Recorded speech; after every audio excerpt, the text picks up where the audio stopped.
Greetings, my friends. This is Gilles Mansillon. I thought I'd come and continue to jump into communication about the spiritual ascension path.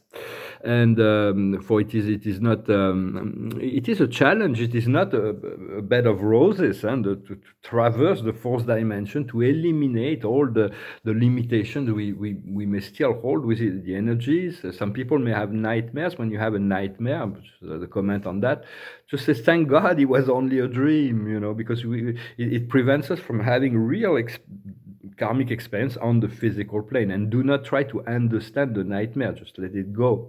If you have a beautiful dream, write it down, share it with trustworthy people, understand the symbolism, because we do have a double life. I woke up with a very, very intense energy, very clear message about something that's really troubling me, but maybe in the future it will make sense.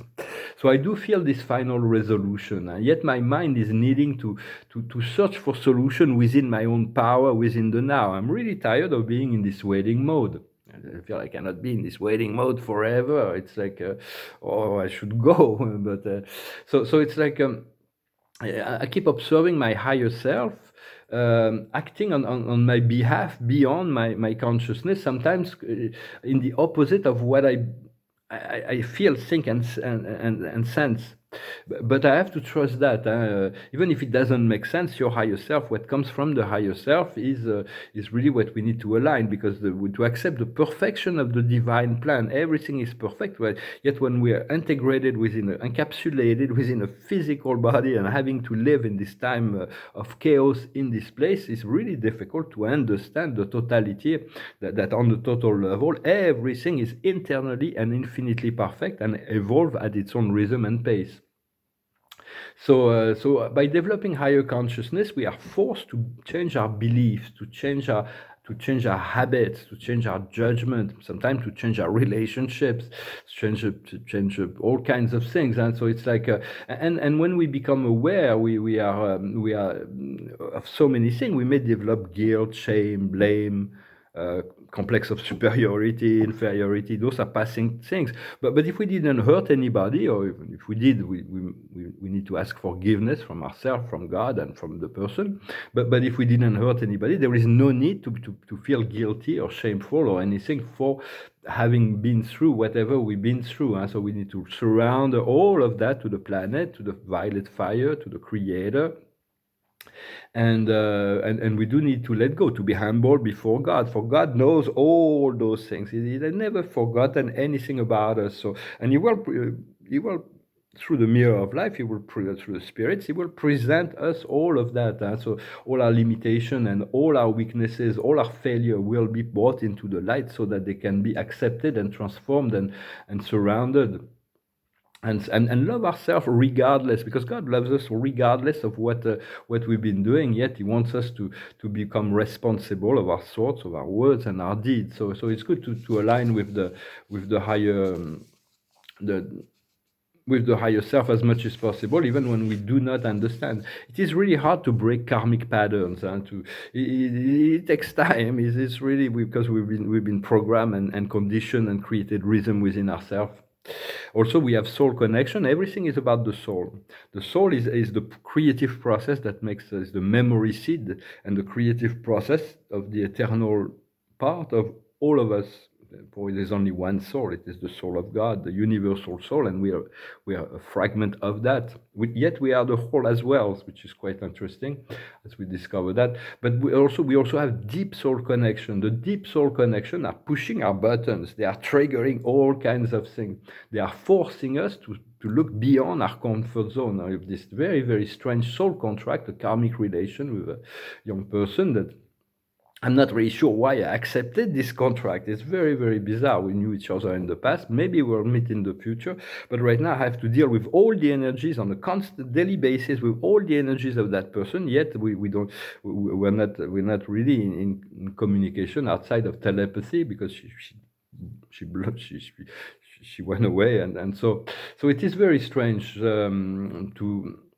And Spirit says, I will have this connection for all my life. So hopefully I will be, maybe we'll come together and be happy together. But otherwise, we'll have to to elevate above, to accept and transcend it. Huh? So we'll see what happens. I'm going to pull a few cards. For it's like we all have different karmic patterns. We all have different soul connections, and it is very important to pay attention to all that. Soul connection can be positive or negative. If they are negative, if we need to forgive and to release. If they're positive, we need to see what it is we came here to experience. The card of the day is why. That's my card of the day. Well, it's not my card of the day. Well, happy, the acceptance that everything is perfect. But to understand the why, the why, the cause behind the cause. And so it's like the why is quite a mystery sometimes. And so I'm going to pull a card of the Akash. And then I put some paintings on my Telegram channel that I want to sell. I will sell them for half the price. I've been selling them. And I have a friend who's maybe I'm very rich, it's very small thing for him, but I'm going to try to convince him to buy them all. Maybe it's like a small but good investment, because I do believe that my art will be as important as Picasso or Van Gogh to the 21st century. Yeah? So it's like, so the card of the day is the Egypt, to realize the Akash. Once we'll know the Akash, we'll know the why, we'll know the cause, we'll understand all that.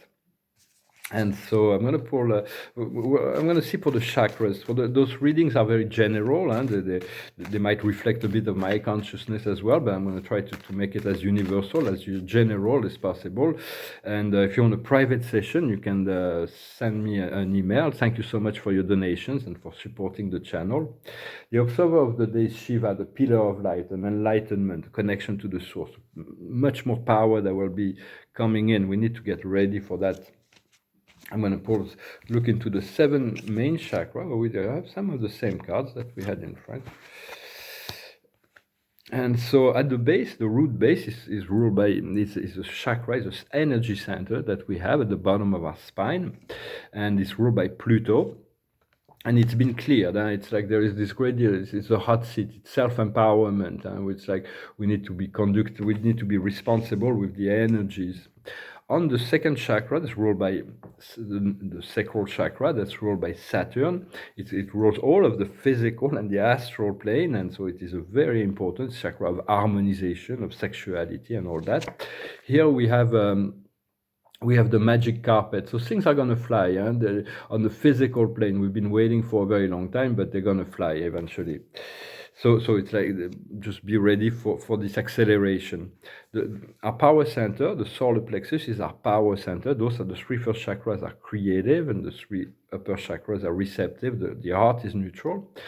Our power center, which is ruled by Jupiter. Here we have the elixir fruit, the essence, the desire to test the best things out of life, to have the best experiences. We do need to use some discrimination, but we do want to experience as much as possible about the physicality of this reality of this plane.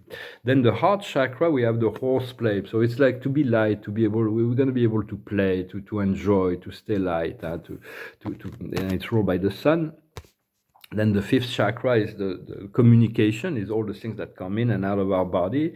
It's ruled by Chiron. It is the healer. It makes the sacrifice to heal the lower bodies. And here we have abundance, the gold coins and the abundance. It's going to feel so good to feel liberated from that level. Then on our third eye, it's a seat of our consciousness, which will continue to open and open and open, because a lot of the ascension happens through what is revealed through the third eye, or through the ears sometimes also. Can come in many ways. It's ruled by Neptune, and here we have the serpent power, is the power of will, the power of choice, the power of sexuality. So we'll pull another card, and we have Mercury, another snake, another serpent. So, but it's the double. It's like the power of the magician, and to be in control of Mercury is the messenger of the sun. When you are enlightened, it can be confusing when we're not enlightened, but it is the power, the empowerment, the card number 1. You are the one. You here and now will always be that. So never forget yourself in the process of what is going on. And then on the crown chakra, which is ruled by Uranus, is really the 6 and 7 chakra are very important, because they connect us to the higher self. We have the rose garden, so it's going to be really nice. It's the fulfillment, it is the success, it is the joy, it is shared. What we have on we have a Earth star that is 30 centimeters, a foot below our feet, that connects us to Mother Earth. So you can send our energy through our feet to this star and then to the center of the planet. It's really good to anchor, to have those roots anchored into the Earth. And here we have the wheel of great time, the wheel of fortune, the magic, the miracles, and all kinds of things are going to be coming on the Earth's plane. But what is coming from the Soul Star, which is a silver star we share with our higher self, is maybe it's related to what I've received today, but it's Maya, how she spins. It's the body of the suffering body. It's like we keep trying to our mind. A lot of suffering comes from attachment, come from projection, from attachment, from the mind. And eventually we're gonna we once we understand, we will be able to direct the flow of our thoughts in a more positive way, at which point we're gonna be it's the card number 22. It's the duality that wants to return to the unity. So that is we're gonna be inspired and guided towards that, and eventually we're gonna come to the earthbound, and it's called leaving the old earth for the new earth that is coming. It's the universe. It is the doors to the world that are going to be opening.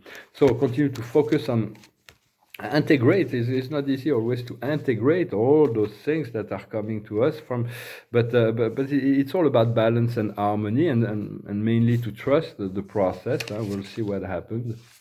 We'll see what happens. Well, I hope you're having a good day. I had this song that came into my mind yesterday from a musician I really like. I like his persona. There's a lot of musicians. I like their music, but I don't really care much for their persona.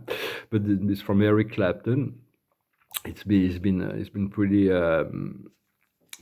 proactive during those times of confusion to keep the light on, and it might be a person that may be participating in my project as well. Spirit was talking to me about this. Well, this is a song that talks about, well, if it doesn't work here on the earth, will it work for us in heaven? It's like, will we recognize each other in heaven, and there will be no more tears in heaven. That's the name of the song, Tears in Heaven. It goes like this. Would you know my name if I saw you in heaven? Would it be the same if I saw you in heaven? I must be strong and carry on, 'cause I know I don't belong here in heaven. Would you hold my hand if I saw you in heaven? Would you help me stand if I saw you in heaven? I'll find my way through night and day, 'cause I know I just can't stay here in heaven. Time can bring you down, time can bend your knees, time can break your heart, have you begging please, begging please. Beyond the door, there's peace, I'm sure, and I know there'll be no more tears in heaven. Would you know my name if I saw you in heaven? Would it be the same if I saw you in heaven? I must be strong and carry on, 'cause I know I don't belong here in heaven. In truth, heaven will be a retirement. Once we've done all the work down here, we will be able to retire up there. It's going to be it's going to be nice. But sometimes we get a glimpse of heaven. We have many times. Hopefully you do too. You have glimpse. of that which is to come. Well, I'm going to pull a few more cards, and the observer of the day is the triumph. The triumph has been announced, so it's like later the triumph of the light, but our own personal triumph as well. The highest wisdom is the encounter, the meeting. There's some people we need to meet that will change our life, and maybe that's meeting that person will change my perception of that relationship, because I feel the Spirit was saying you connected with her, with this person for the rest of your life, but she's with others. She's not with me, and we've never even met, and so it is very, very strange. Maybe when we meet we'll understand. But there we all have people we need to meet to we'll return. When we need to understand is the power of the one, Mercury, the energy. We are energy. We are the one. Everything comes from our ability to focalize our energy towards that which is wanted, which is by connecting to the source, invoking the power of the one. What we need to do is action, the right action. As soon as we know the right action, we shouldn't hesitate. We go for it and we see what happens. And the outcome will be optimism, and so optimism will be returned, because we were really there is really, I feel there's great celebration coming up. So it is about getting ready for it, not allowing the delays or the time or the past to condition our ability to experience a liberated future. Well, I hope this was interesting for you. I wish you a wonderful day. I thank you so very much for everything, and I'll talk to you later. Namaste, my friends.